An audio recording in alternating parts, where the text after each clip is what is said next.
इस वीडियो में मैं आपको बताऊंगा यूपी में कॉलेज यूनिवर्सिटी बने न बने, कॉलेज यूनिवर्सिटी जो बना हुआ है उसको तोड़ा जा रहा है। कहा जा रहा है कि आजम खान ने 38 जो बिल्डिंगें बनी हैं रामपुर में, जो उनका यूनिवर्सिटी खुला था, उसमें 38 बिल्डिंगों के परमिशन नहीं है। सवाल है कि आखिर यूपी में सारे स्कूल कॉलेज के परमिशन चेक कर लिए जाएं। दूध का दूध और पानी का पानी हो जाएगा कि कितने स्कूल कॉलेज जो है वो परमिशन से बने हैं और कितने अवैध तरीके से बने हैं। लेकिन क्या चुनाव के वक्त हिंदू मुस्लिम और तेज हो जाएगा?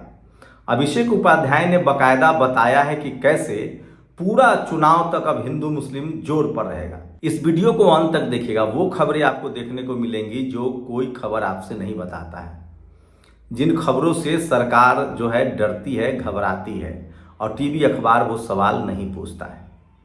मैं एक एक करके उन सारे मंदिरों की लिस्ट बताऊंगा जिसमें दान पेटी में चोरी हुई है, चढ़ावा। तो सोचिए, जिस सरकार में मंदिर सुरक्षित नहीं है, जिस बीजेपी की सरकार में मंदिरों में चोरी हो रही है, और कहां कहां नहीं भ्रष्टाचार होता होगा।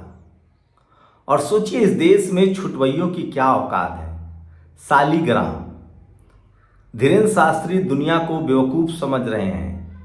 धीरेन्द्र शास्त्री कह रहे हैं कि मेरे भाई से मेरा कोई लेना देना नहीं है, जबकि आपको बता दूं कि उसके भाई के साथ जमीनें खरीदी जा रही है। सालीग्राम जो एक नंबर का लफुआ है, उसके नाम पर करोड़ों की जमीनें खरीदी जा रही है।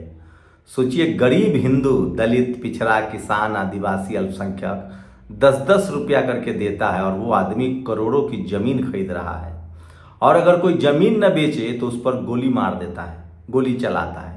एक कुशवाहा समाज के युवक को गोली मारा और पुलिस उसे गिरफ्तार करने जाती है तो प्राइवेट एसयूवी लेकर जाती है, मतलब बढ़िया कार।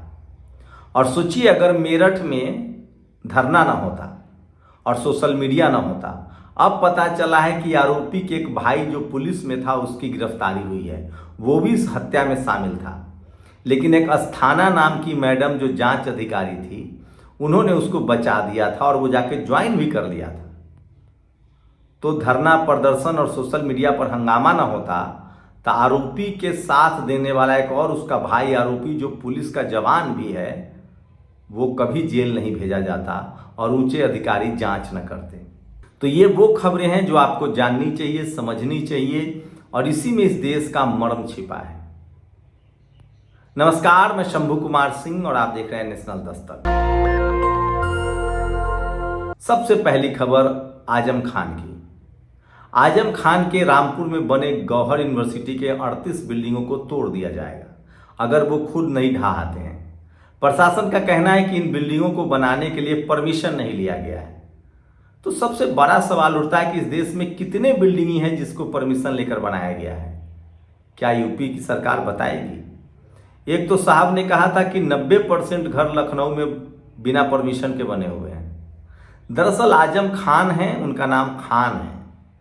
यूपी या देश के तमाम स्कूल, कॉलेज, यूनिवर्सिटी जो प्राइवेट बने हुए हैं, कितने सुरक्षा के मापदंड पर खड़े हैं उनसे पूछिए जाकर। मैं कह रहा हूं, बिल्डिंग गिराने का सवाल नहीं है। अगर वो अनियमित है, अवैध है, तो उसको गिराइए। लेकिन सवाल है कि क्या ये सच नहीं है कि वो मुस्लिम के होने की वजह से गिराया जा रहा है? तो पूरे सूबे में जितनी अवैध बिल्डिंग है सबको गिरा देना चाहिए, ज्यादा बेहतर होगा। लेकिन ऐसा नहीं होगा।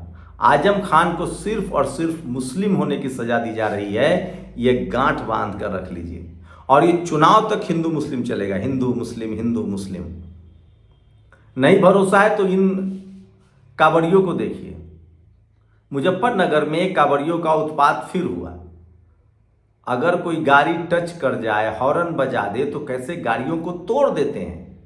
और गाड़ियों से याद आया, अगर नितिन गडकरी ने कहा है कि 1600 करोड़ का लोन उनके बेटे पर है, और इथेनॉल से एक शख्स ने छत्तीसगढ़ में एक गाड़ी खरीदी थी, इथेनॉल वाली।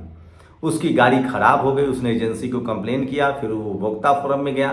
अब उपभोक्ता फोरम ने कहा है कि इनकी गाड़ी को या तो नई गाड़ी दीजिए या इनका पैसा लौटा दीजिए। तो अगर आपकी गाड़ी इथेनॉल से खराब हो रही है तो आप जरूर उपभोक्ता फोरम जाइए, वहां आपको जरूर न्याय मिलेगा।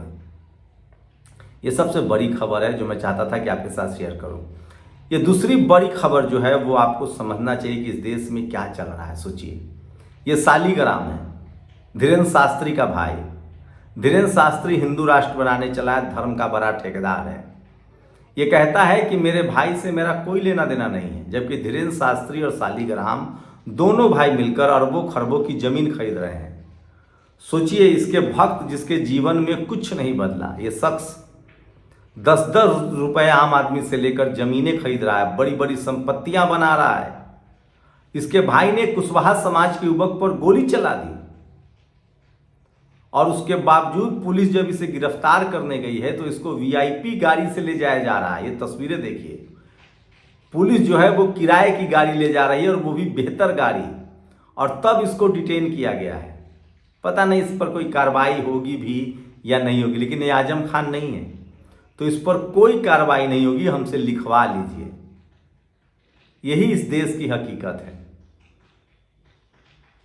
तीसरी जो बड़ी खबर है, मुझे लगता है कि आपको जाननी चाहिए। सोचिए, मेरठ में जो एक दलित समाज की बच्ची के साथ हत्या का घटना हुआ था, पुलिस अविनाश पांडे क्या कह रहे थे, सब कार्रवाई हो रही है, प्रदर्शन हुआ, धरना हुआ, आरोपी पहले पकड़ा गया था, लेकिन एक आरोपी का भाई जो यूपी पुलिस में है उसको अस्थाना नाम की एक जांच अधिकारी ने बचा दिया था और जाके उसने नौकरी ज्वाइन कर ली।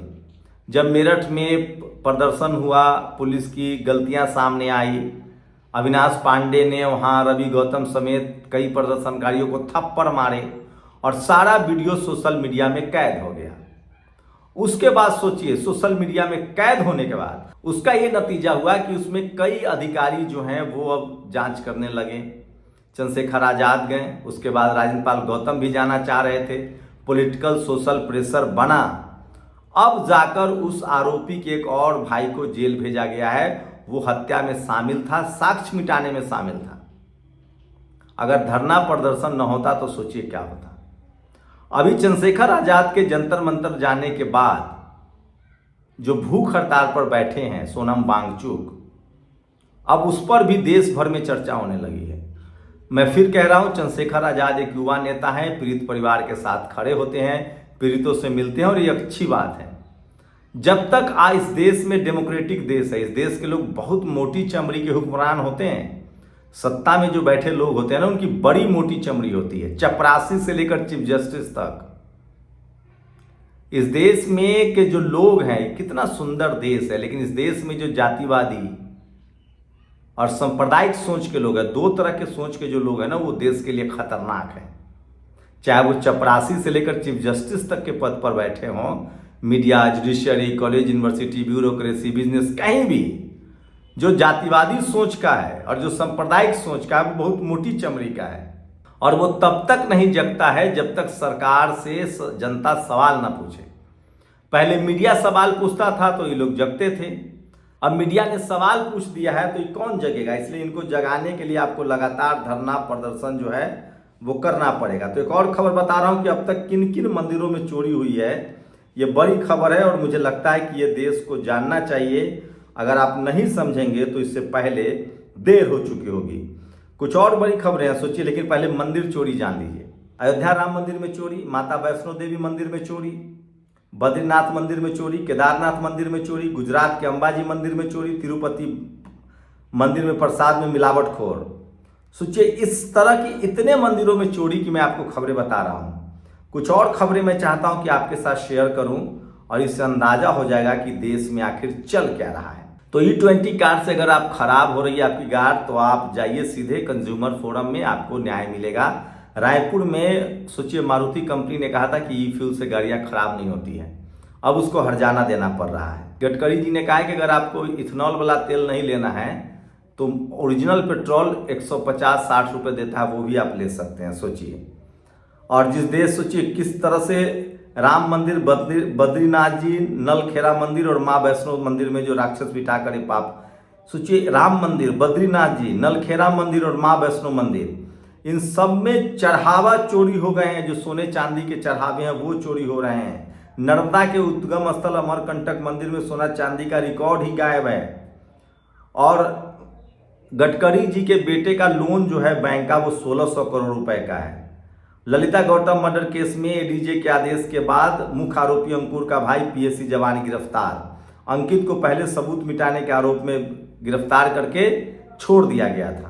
5 करोड़ के मक्के की गाड़ी पकड़ी गई है, रेलगाड़ी। सोचिए, रेलगाड़ी से गड़बड़ी हो रही थी।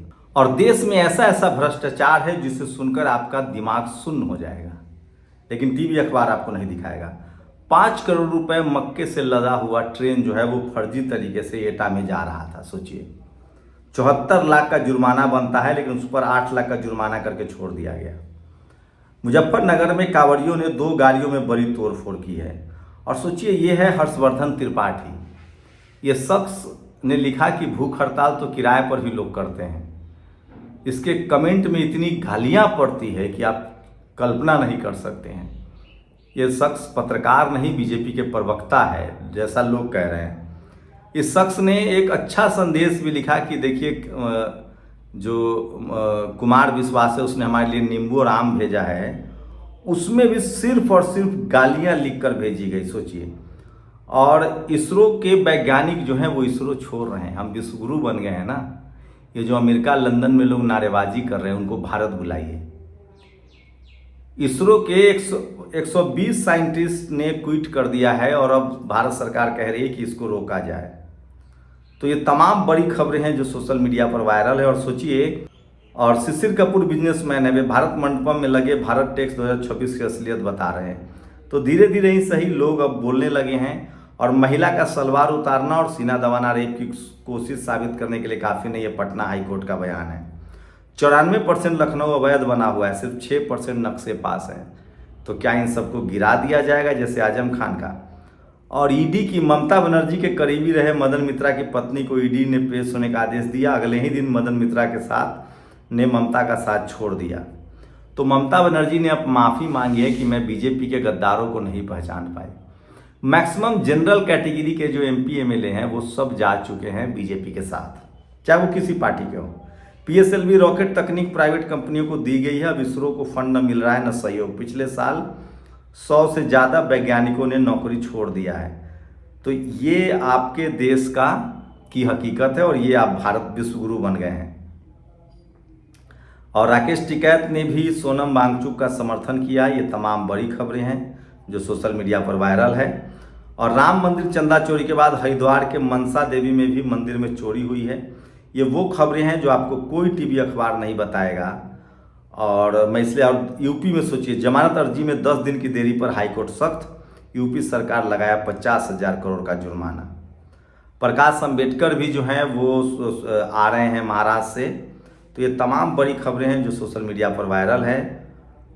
तो ये अपनी प्रतिक्रिया जरूर दीजिए, आपकी प्रतिक्रिया बहुत ज़रूरी है। ये वो खबरें हैं जो कोई टीवी अखबार आपको नहीं दिखाता है। अपनी राय जरूर दीजिए। शुक्रिया। दस्तक की आपसे गुजारिश है कि अगर इसको बचाना चाहते हैं तो नेशनल दस्तक को सब्सक्राइब करने के लिए रेड कलर के सब्सक्राइब बटन को दबाएं, फिर बेल आइकन की घंटी दबाएं। नेशनल दस्तक को बचाने के लिए बहुत ज़रूरी है कि हर खबर को शेयर करें, लाइक करें, कमेंट जरूर करें।